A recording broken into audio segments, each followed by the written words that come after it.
சின்ன நந்தி இருக்கு பாருங்க. பாருங்க அந்த பச்சையாக இருக்குது பாம்பு மாதிரி இதான் அந்த வள்ளிக்கொடி. செல்வச்சன்னதியான் எழுந்து வருகின்ற ஒரு அற்புதமான கனவுல போகும் இந்த நேரத்தில் இன்னது செய்யணும். நிறைய பக்தர்கள் வந்து இந்த வள்ளிக்கொடியை பார்த்து கொண்டு வைக்கணும் பாருங்க கிட்ட. நாளைக்கு வடிவா தெரியாது, இன்னைக்கு காட்டி போட்ட.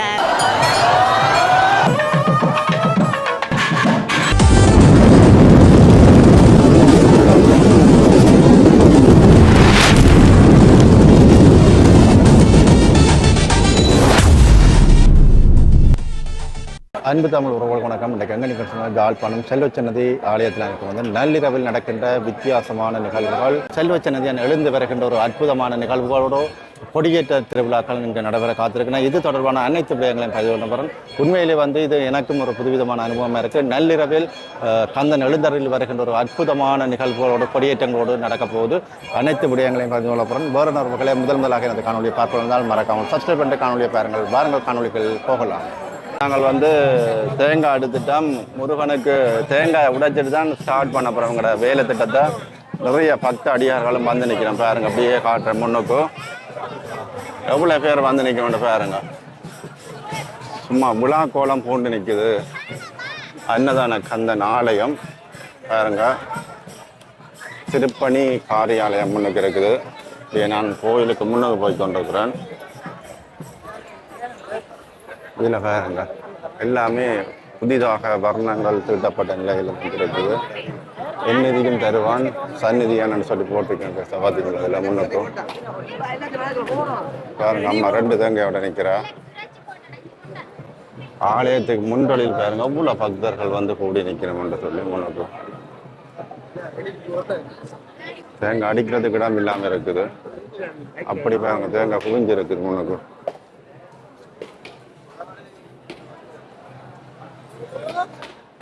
பார்த்தீங்களா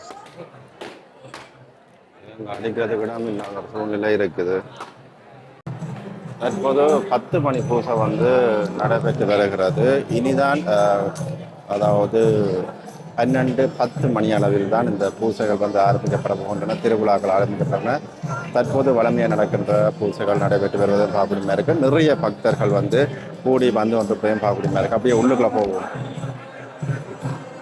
பாருங்க. உள்ள 10 அடியார்கள் வந்து உள்ளுக்குள்ள ஆலயத்துக்கு உள்ளுக்குள்ளே போய் கொண்டிருக்கணும். பின்னுக்கு தான் அந்த வள்ளிக்கொடி இருக்குது. பார்க்கக்கூடிய சந்தர்ப்பம் கிடைச்சா உங்களுக்கு அதையும் காட்டக்கூடிய மாதிரி இருக்கும். இதுதான் அந்த கொடியேற்றம் என்பது இந்த இடம் தான் பாருங்க. இது வந்து இங்கே வந்து இந்த கொடிகள் வந்து ஏற்றுவதில்லை. இப்படி இந்த இதில் தான் வந்து மேலே வந்து செல்வச்சன்னதி ஆலயத்தில் இதுக்கு மேலே ஒரு பிரமிட் அளவுன்ற ஒரு வடிவத்தில் கொண்டு போடுவினோம் வைப்பினோம். அதுக்கு பிறகு கந்தனை வந்து இதில் ஏற்றி வீதி வளம் கொண்டு வருவினோம். அப்படியே நாங்கள் பின்னால் போவோம்.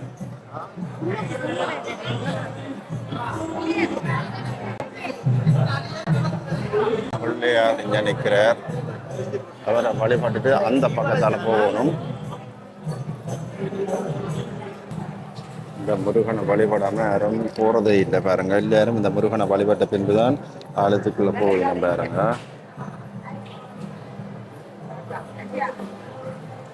இங்கே பாருங்க ஃபுல்லாகவே வர்ண கலர்களால் வந்து அலங்கரிக்கப்பட்டிருக்குது. எப்படி அழகாக இருக்குன்னு பாருங்க. இதில் அந்த பூவரச மரம் தலை விருட்சமாக இருக்கின்ற இடம். இவ்விடத்து தான் அந்த வள்ளிக்கொடி மலர்ந்திருப்பதையும் பார்க்கக்கூடிய மாதிரி இருக்குது பாருங்க. இவ்வளோ பேர் உண்டி அடித்து பார்த்து கொண்டு வைக்கணும் அந்த கொடியை. நிறைய பக்தர்கள் வந்து இந்த வள்ளிக்கொடியை பார்த்து கொண்டு வைக்கணும் பாருங்க கிட்ட.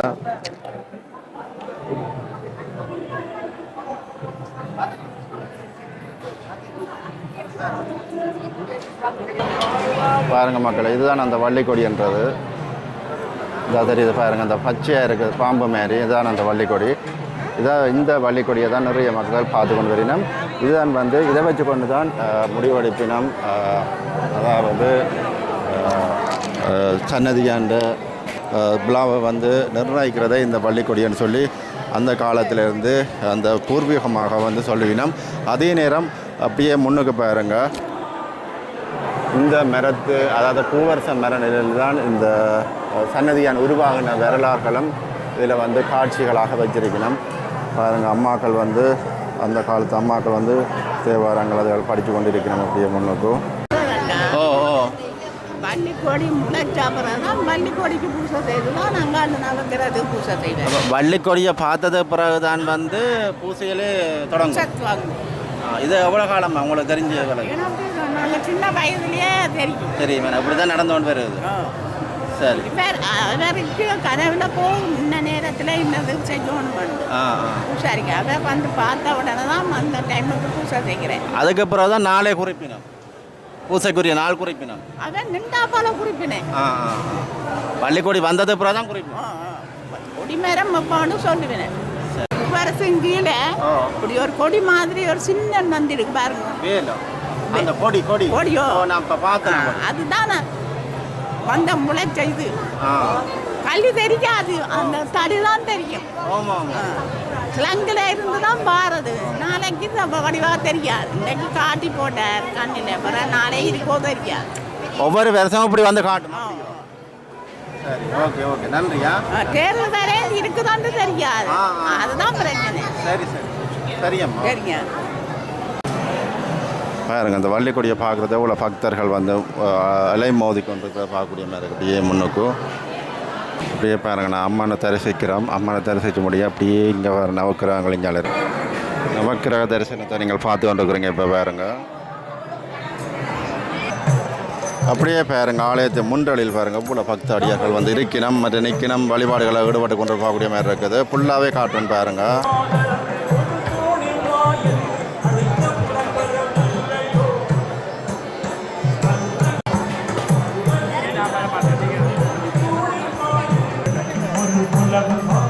இதில் முன்னே பார்த்தீங்கன்னா செல்வச்சன்னதி கலாமன்றத்தில் வந்து நிகழ்வுகள் நடந்து கொண்டு இருக்கு பாருங்க. முன்னுக்கும்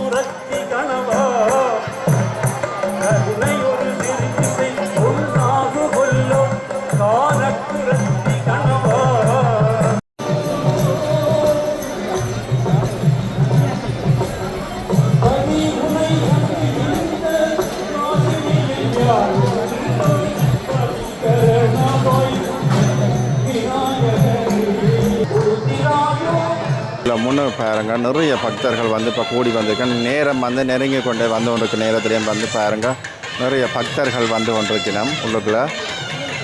அப்படியே பாருங்க, பல இடங்களிலிருந்து பல்லாயிரக்கணக்கான மக்கள், லட்சக்கணக்கான மக்கள் பாருங்க அணிதிரன் இருக்கணும் பாருங்க இதுக்குள்ள.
முன் வீதியை வலம் வந்து கொண்டிருப்பதாக மாதிரி இருக்கு.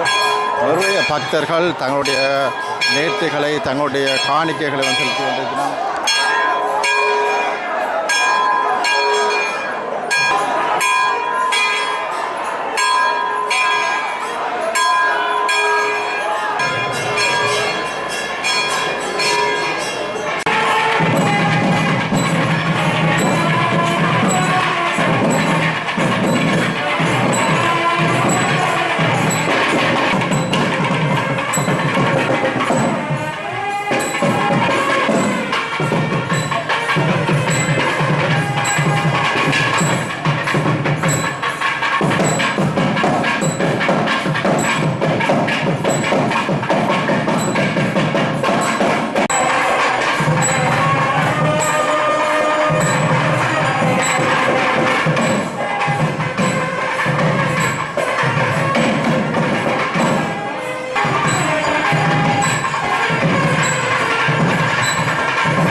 வேறு உறவுகளை இத்துடன் எனது காணொலியை நிறைவு செய்கின்றேன். இந்த காணொலி உங்களுக்கு பிடித்திருக்கும் என்று நம்புகின்றேன். மீண்டும் வருகின்ற செல்லச்சன்னதியான் ஆலயத்தின் திருவிழாக்களை பதிவிடக்கூடிய மேற்றிருக்கும். தொடர்ந்தும் உங்களின் ஆதரவு தாருங்கள். இத்துடன் எனது காணொலியை நிறைவு செய்கின்றேன். நன்றி, வணக்கம்.